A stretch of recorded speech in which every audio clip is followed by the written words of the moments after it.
Hi guys, welcome to Shade 3 Roadside Repairs channel. Today I'm gonna show you some kind of tips and tricks around wheel bearings. Those bearings that you need to press into the knuckle. So this is BMW wheel knuckle, you can even see the number. And I don't know whether someone replaced bearing here before me or not.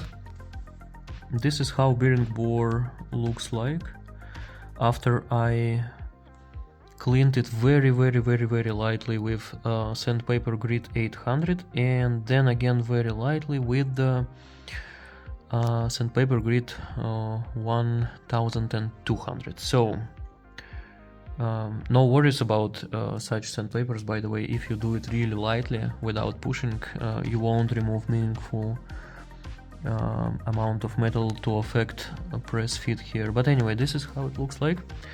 As you can see, it looks very good. I mean, no significant issues. There is some kind of pitting corrosion or something in the center, exactly as you can see. I cleaned it with wire brush. It's pretty much impossible to clean. It looks like pitting corrosion to me. Maybe bearing moved a bit there over time, just, you know, very lightly. I don't know why this happens, by the way. So guys, if you know, if you are experts in this area, please leave a comment and react on this video. But anyway, this is how it looks like. And you are planning to press a new bearing. It makes sense to check the bore here. This is 85 millimeters bearing. I unfortunately don't have a reference, but I have bore gauge. And it's not very precise, up to 100 of millimeter, as you can see. So basically I put it inside, you know, and I'm gonna measure it in 2 or 3 depths, like this, and maybe like this. And I will try to measure, you know, from this angle,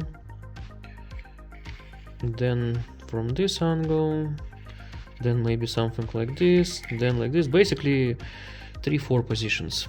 And I will try to understand the ovality here. The lower part is mostly okay, and it is absolutely round. However, starting from the middle and upper, seems like it is 100 millimeter less tight. So basically it means that, and also it's not everywhere. So for example, here in the middle it is 100 of millimeter less. Here it's fine. So basically, long story short, the lower part is okay. However, starting from middle and if we go up, it's a bit large there, 100 of millimeter, and a bit oval. Why the bore is oval and it has fretting corrosion? I'm not sure why, but my research in the internet shows that the bearing can, you know, a bit rotate or move there over time. It is very slight movement, and this is what can make bore oval. Or another reason, maybe bearing was replaced previously, and in this particular knuckle, you know, it can go crooked a bit. Then people often, you know, align it properly, especially if you use general purpose tools. So maybe bearing was replaced. 100 of millimeter, it is insignificant ovalness here, and likely I can press the bearing just as is and it's gonna work. Though I'm not sure, as I said, maybe it is second replacement. And also I checked some other knuckles, and some of them using the same tools that I use, not very precise tools, but anyway, they were perfect. There was no ovalness. So I guess this knuckle, you know, got over time distorted a bit, or maybe it is because of flawed paths. So it's hard to say why, but the thing is that in this case I'm gonna use Loctite 648. So basically it's gonna help in this case, because in this case I'm sure that the bearing won't be rotating inside, and also it helps against fretting corrosion. Next time when someone or me would need to remove the bearing, In this case, some heat should be applied, like maybe 100 degrees or something along these lines. I know that BMW E46, for example, for front bearings, they suggest to apply Loctite 638, and I believe that this is proper maintenance step in this case if you measure some ovality there or unevenness like 100 of millimeter in this case. So tips and tricks here. Basically I will hit it, put Loctite, and then I will be pressing.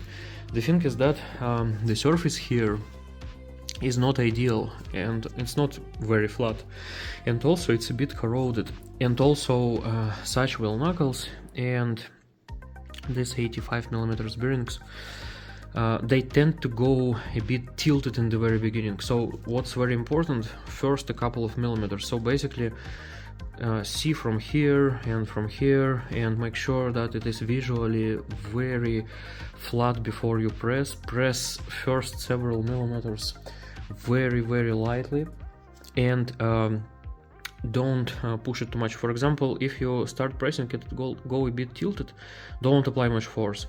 Just move the knuckle, realign a bit, put it again as to the center as you can, everything is very even, and try again. If it still go tilted, don't put much press, put a bit more pressure on the side which is less pressed, but do it in the very beginning. If you pressed it significantly and it's tilted, the only right way is to unpress it in this case.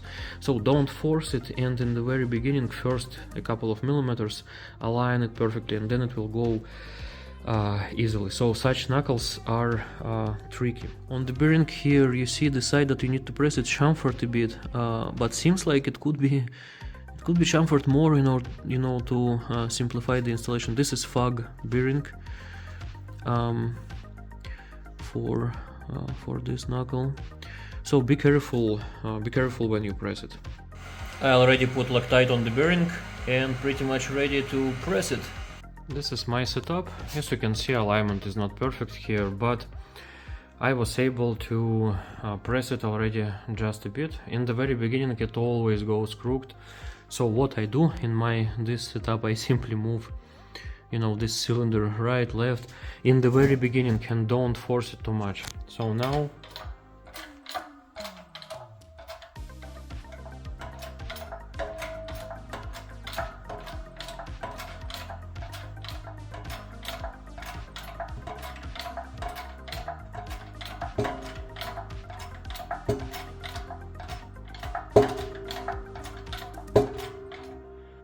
I pressed the bearing already, the snap ring is installed.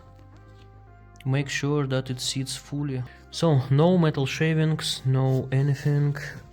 The bearing is sitting fully.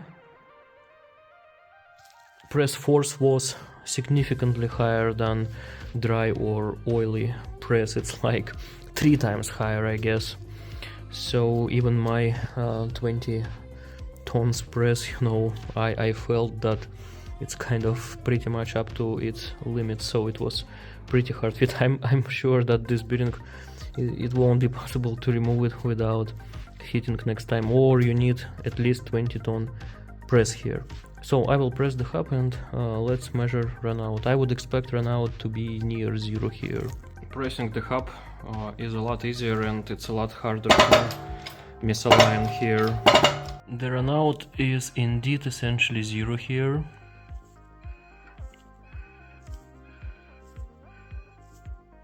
This is some kind of surface imperfection, I believe, because it's only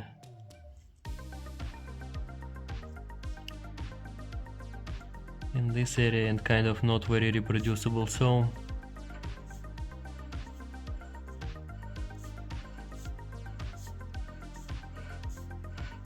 also it is within accuracy of this tool.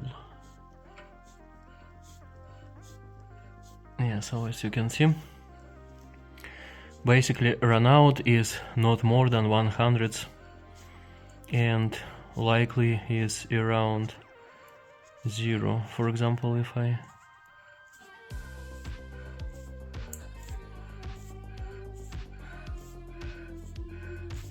and it is engaged, as you can hear.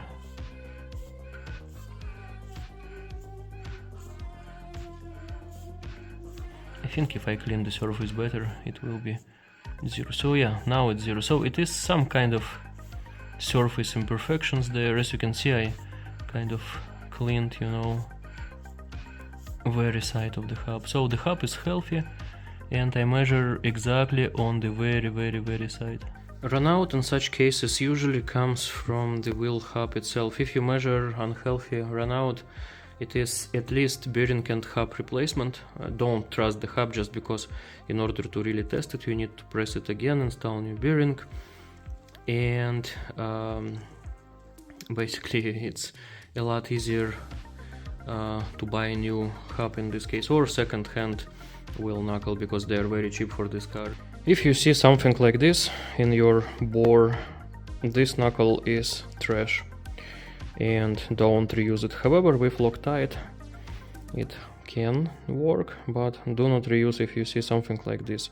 I'm not sure about press fit specification for this knuckles, but regarding ovality of the bore, I think up to 0.02 of millimeter it is likely okay, but likely it is better to use Loctite in this case.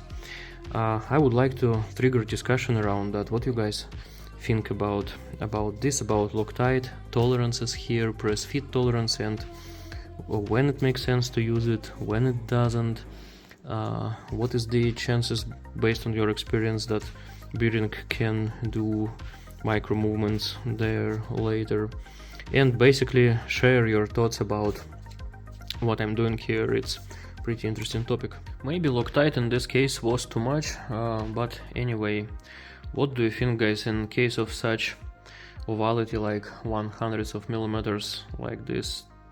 Does it make sense or not? And also, I guess this video says that bearing replacement, while it is relatively straightforward and an easy job, it can be tricky, especially on old cars where bearing was replaced several times. It likely means that if you want to replace the bearing, do not replace them all, you know, or both. Replace simply what's broken, simply because wheel knuckles, you know, they are not unlimited for bearings. I'm speaking only from my experience, and this video is not a recommendation. It's more like a trigger discussion or share the thoughts how to make, you know, perfect knuckles in a garage environment. So also I don't like spindle tools here because it's very easy to misalign something. It's very hard to clean the surface properly when it's mounted on a car. So I prefer to replace bearings while wheel knuckle is unmounted. However, if you have proper tools, meaning that not general purpose tools, but exactly for this particular car, in this case, yeah, it's gonna be easier, and if it is first bearing replacement, it's gonna be totally fine.